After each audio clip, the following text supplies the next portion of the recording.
त्रियंचों को अवधि ज्ञान होता है। यहाँ पर एक क्षोभम अवधि ज्ञानावरण का क्षोभम जो होता है वह मनुष्य और त्रियंचों को होता, इसमें भव प्रत्यय काम नहीं करेगा, क्योंकि मनुष्य और त्रियंचों के लिए भव प्रत्यय काम नहीं करता, किंतु इनको केवल क्षोभम ही निमित्त होता है। और वह 6 प्रकार का होता है। अनुगामी, अननुगामी, हीमान, वर्धमान और हीमान, अवस्थित और अनवस्थित 6 प्रकार का होता है। अनुगामी अननुगामी किसको बोलते हैं? जो जैसे मान लो यहाँ से विदेश को कोई चला गया, यहाँ से विदेश को चला गया तो उसकी मुद्रा वहाँ पर काम में नहीं आएगी, तो यह अनुगामी नहीं माना जाएगा। सोना लेकर के चला जाएगा तो वो काम में आ जाएगा।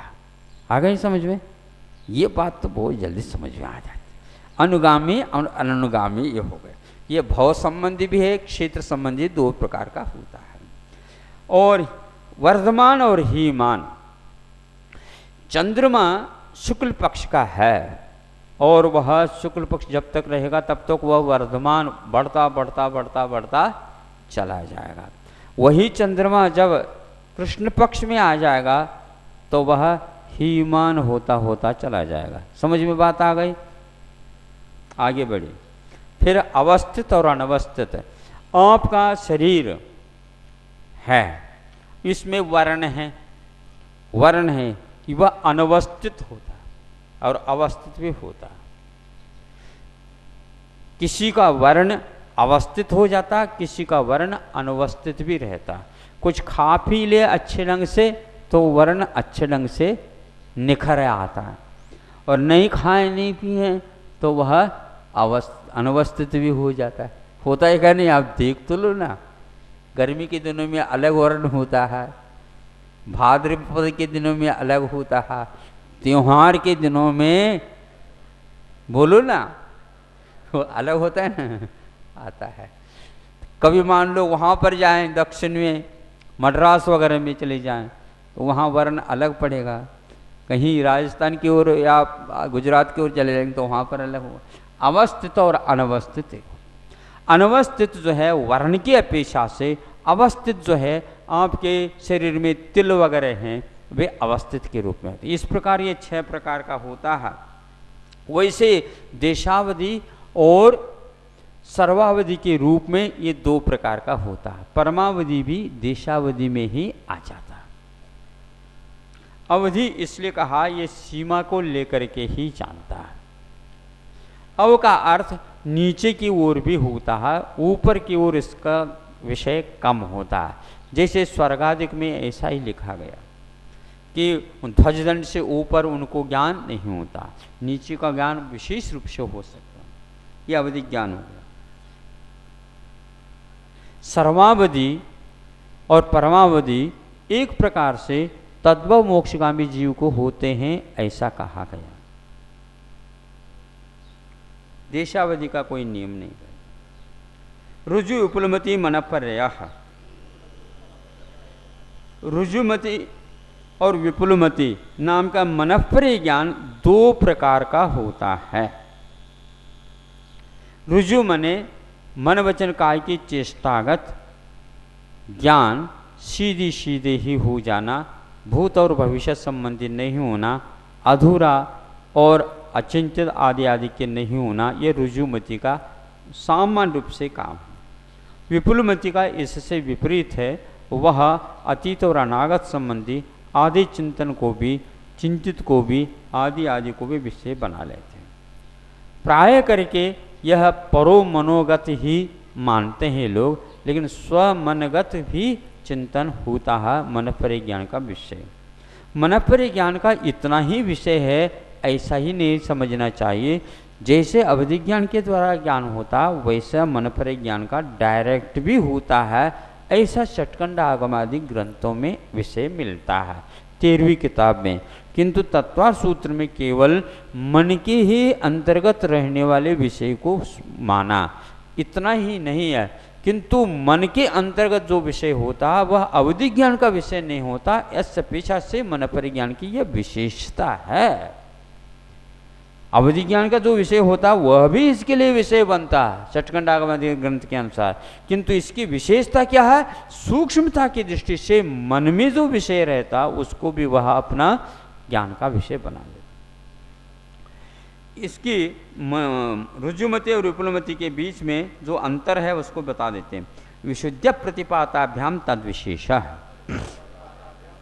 विशुद्धि और अप्रतिपात के अपेक्षा से तत् मैंने विपुलमति और रुजुमति के बीच में विशेषता आती है। विशुद्धि का अर्थ क्या? मन परिज्ञानावरण कर्म के क्षोभशम से आत्मा में जो निर्मलता प्रसाद गुणों की उत्पत्ति होती है उसका नाम विशुद्धि कहा। तो रुजुमति की अपेक्षा से विपुलमति में यह विशुद्धि ज़्यादा रहती है। और विपुलमति जो है अप्रतिपात है। प्रतिपात का अर्थ गिरना होता है। गिरना का अर्थ पहले चढ़ता फिर गिरता है। चढ़ा हुआ ही गिर सकता है, गिरे ये नियम नहीं। विपुलमति गिरता नहीं, यानी चढ़ करके नहीं गिरता। तो चढ़ना किसके अपेक्षा से? मन परिज्ञान संयम के साथ ही हुआ करता। संयम लब्धि स्थानों में विकास पा करके उससे और नीचे गिर जाए तो वह विपुलमति नहीं गिरता, रुजुमति गिर सकता है। इतना ही अर्थ इस शब्द का विद्यमान है। प्रतिपात का अर्थ गिरना, अप्रतिपात का अर्थ नहीं गिरना। कुछ लोग ये कहते हैं कि विपुलमति मरण करके दूसरे भव में नहीं जाता, वह इस सूत्र के द्वारा ध्वनि नहीं निकलती। जब तक वह इस भव में रहेगा तब तक गिरेगा नहीं, बस इतना ही। और गिरने का अर्थ वहाँ पर सर्वासिद्धि इत्यादि में लिया है कि उपशम श्रेणी आदि चढ़ करके सूक्ष्म सांप्राय संयम लब्धि को स्थान प्राप्त कर लेता और उपशांत जो यथाख्यात चारित्र को प्राप्त करके नीचे वह गिरता नहीं, ऐसा लिया है। बस इतना ही करेगा वो, लेकिन भव से भवांतर नहीं जाता विपुलमति वाला, ऐसा इस सूत्र का अर्थ तो निकलता ही नहीं। अन्य ग्रंथों में विपुलमति ज्ञान को कि तद्भव मोक्षगामी को ही होता है ऐसा भले ही लिखा है, लेकिन तत्वार सूत्र के द्वारा ये ध्वनि नहीं निकलती है। खैर इसमें इन्होंने नहीं कहा इस अपेक्षा से।